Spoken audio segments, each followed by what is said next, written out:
குழந்தைங்களோட உலகத்துல வந்து எப்பயுமே முடிஞ்சு போன விஷயத்த தூக்கி சுமக்கவும் மாட்டாங்க. இனி நடக்க போற விஷயத்த நினைச்சு பயப்படவும் மாட்டாங்க. அவங்களுக்கு அந்த அந்த நாள் அப்ப அவங்க அந்த வயசு அந்த ஒரு சந்தோஷத்தை மட்டும்தான் அவங்க எப்பயுமே ஃபீல் பண்ணுவாங்க. ஒரு குழந்தை வந்து சரியா வளர்றதும் இல்ல சரியில்லாம வளர்றதும் அப்படின்னு நம்ம பேசிக்கிறோம். சரியில்லாமன்ற வார்த்தை வந்து தப்புன்னு தான் நான் நினைப்பேன். ஒரு குழந்தை சரியா இருக்கு சரியா இல்லாம இருக்குன்றது நம்ம பார்வையை பொறுத்தும் அவங்களோட வளர்ப்பை பொறுத்தும் தான் இருக்கு.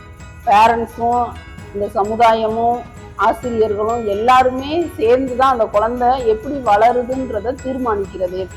இப்போ ஒரு பாட்டெல்லாம் இருக்கும், பழைய பாட்டெல்லாம், மண்ணில் பிறக்கும் குழந்தைங்க எல்லாமே நல்ல குழந்தை தான், அது தீயவராவதும் நல்லவராவதும் அன்னை வளர்ப்புல தான் சொல்லுவாங்க. அன்னை மட்டும் கிடையாது, சமுதாயம் ஆசிரியர் எல்லாரும் சேர்ந்துதான் ஒரு குழந்தையோட வாழ்க்கையை தீர்மானிக்கிறது. அவங்க எல்லாருமே ஒரே கேட்டகரி தான். பிறக்கும் போதும் சரி, ஒரு ஒரு வளரிளம் பருவத்தை அவங்க அடையிற வரைக்கும் ஒரே கேட்டகரியில தான் இருப்பாங்க. அந்த வளரிளம் பருவத்தை அவங்க அடையிறதுக்குள்ள இந்த சமுதாயம் அவங்களுக்கு என்னத்தை சொல்லி கொடுக்குது, இல்ல பெற்றோர் மூலமா என்ன கத்துக்கிறாங்க, இல்ல ஆசிரியர் மூலமா எப்படி நெறிப்படுத்தப்படுறாங்க அப்படின்ற ஒரு விஷயம்தான் குழந்தைங்களை தீர்மானிக்கிறதேவும் நான் சொல்லுவேன். அது வரைக்கும் அவங்களோட உலகம் சந்தோஷமான உலகம். அந்த உலகத்தை கொஞ்சம் ரசிச்சு பார்த்தா நம்மளுக்கே நம்மளோட கஷ்டமே மாறிடும்.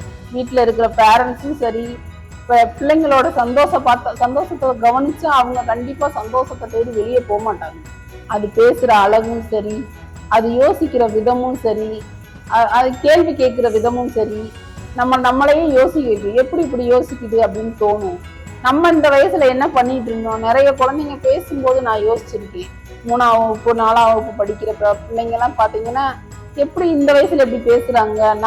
நான் நல்லா யோசிச்சு பாக்குறேன். 7ஆம் வகுப்பு படிக்கிற வரைக்கும் எனக்கு ஞாபகமே இல்லை. 7ஆம் கிளாஸ் மேல என்ன நடந்துச்சுன்றது எனக்கு ஞாபகம் இல்லை.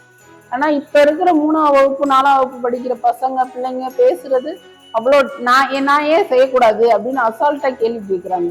ஏன் ஏன் இப்படி சொல்றீங்க, அந்த பிள்ளைய மட்டும் ஒன்றும் சொல்ல மாட்டேங்கிறீங்க, என்ன ஏன் சொல்றீங்க அப்படின்னு கேள்வியை வந்து தனக்குள்ள வச்சுக்கிறாம ஈஸியா கேள்வியை வந்து எதிராளிகிட்ட கேட்டுடுறாங்க. அது ரொம்ப நல்ல விஷயம் இல்லையா? ஒருத்தவங்களை தீர்மானிக்கிறது, நமக்குள்ள கேள்விகளை நம்மளே கேட்டுக்கிட்டே இருக்காம எதிராளிகிட்ட கேட்டுட்டோம்னா அதுக்கான விடை கிடைச்சிருங்க. நம்மளா அந்த கேள்விக்கு ஒரு ஆன்சரை வச்சு அதுக்கு கண்ணு மூக்கு காது பூ வச்சு ஜடை பின்னி அதுக்கு ஒரு உருவத்தை கொடுக்காம எதிராளிகிட்ட கேள்வியை கேட்டுட்டோம்னா பதில் அது கிடைச்சிடும்.